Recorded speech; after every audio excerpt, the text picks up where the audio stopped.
Kainiton nga gidawat sa kagamhanang lokal sa pagpangulo ni Mayor Rolando Clarix Uy ang pag-abot sa mga langyaw nga veterano ug batanong atleta alang sa Sinag Liga Asia Junior World Showcase.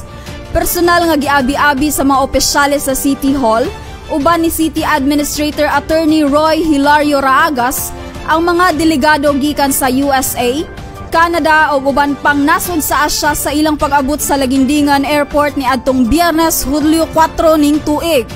Ug karon, opisyal nang gibuksan ang Sinag Liga Asia Junior World Showcase pinaagi sa usa ka pasigarbuhong opening ceremony nga gipahigayon sa USCP Gymnasium niining Sabado, Hulyo 5. Ang mga dula magpadayon usab sa Xavier University Gym Court 1 and 2 nagpasabot sa pagsugod sa makapa-exciting nga semana sa basketball tournament.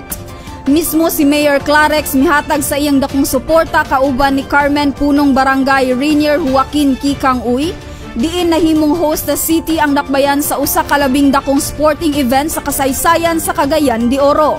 Daghan kayong salamat kaninyong tanan sa atwa. I hope na you will be supporting dili lang kay karon for the opening but as well sa from the very beginning atol sa championship atol suportahan ang Sinag Liga Pilipinas Asia mga igsoon. So good luck to all the teams and thank you sa inyong pag-cooperate and participating.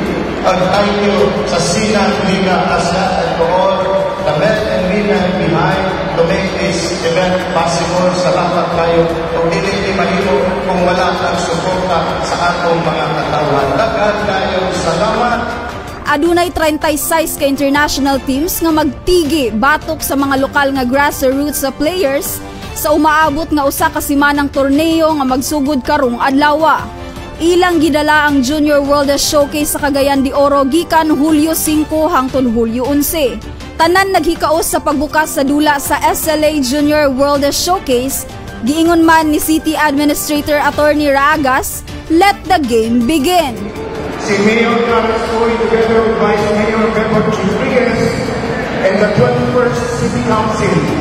Kami tanan, mga department managers, of course, together with our City Sports Director, Ms. Greg Waga here, our head of the City Information Office, Jane Alizel, Engineer Alan Villalba sa CPSO, City Engineer Joel Mohoman, mga department managers nga katimbang nila ni Rocky to prepare for this event. And Mato ni Mayor Clarix, and Chairman Rocky, we are excited that this will not be just the first or the last, but this will be just the beginning of a series of World Junior Showcases in Cagayan de Oro and Mindanao. So kaniyong tanan, mga fans, sa atong mga teams, 36 of them, niya ni karon naghating salamat for coming to this opening program, and we look forward to seeing you until July 11. Also, we would like to thank the City Mayor's Office headed by Mayor Clarix Uy, Kap Kikang, thank you very much, Boss Ronald, and also the partners of the city government, the department heads, each division. Salamat sa inyong contribution. Mabeng, salamat po. It's been a pleasure to be here. We'll just keep improving and we'll keep the competition alive. And thank you so much for the warm welcome from the airport all the way from our hotel. So without further ado, guys, let's the game begins. Thank you. Atong pasalamat na ka Mayor Clarix Uy ug sa Sinag Liga nga team for bringing this league to Cagayan de Oro.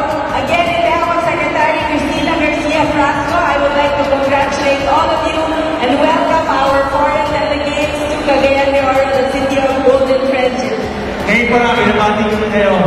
Congratulations for the successful event. Sabi nga ni Mas Leo, ngayong panalo. Opening pa lang, panalo na.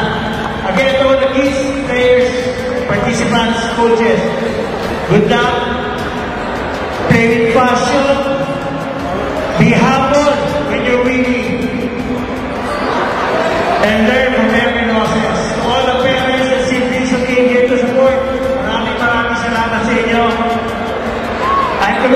Coach Tony Santos, and now we officially declare the Sinag Liga Asia Junior World Showcase second season open!